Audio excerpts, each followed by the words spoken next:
friends. We made a deal. I agreed to carry her to the beauty shop every Friday if she would agree not to ask me to rake leaves anymore.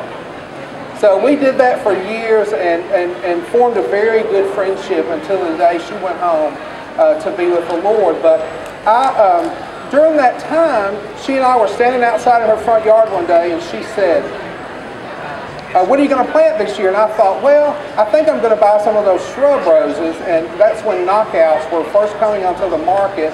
And I thought, well, I'll buy, I said, I'm going to buy about 6 knockout roses and plant a hedge in my front yard. She said, I don't know why in the world you'd want to do that. She said, you don't take care of the rose that you have. And I said, well, what do you mean? And she said, you've been mowing over a rose bush since you moved into that house. And I didn't know what to think. So we walked over into my front yard and around to the side of my house. She said, this is where it used to grow. And I know they haven't dug it up because I watch your house. And so we went over there, and sure enough, flush with the ground was the root ball of this rose that had just been sitting there dormant for years. I began to cultivate that stump in the ground and watching it grow, and before long we had a 2-foot rose bush, and then before the end of the summer we had this 7-foot climber.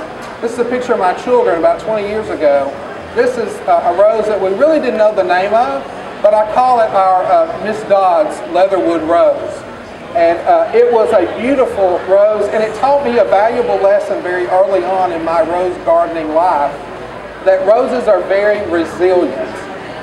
They will last for years and years in your garden. They'll give you, I think they're probably the only flower in the garden that will give you beauty from about mid-March and here in Alabama until usually Valentine's Day, usually Thanksgiving Day. It's not unusual for us to have blooms on our Thanksgiving table from our rose garden. So, wanted to tell you a little bit about our garden.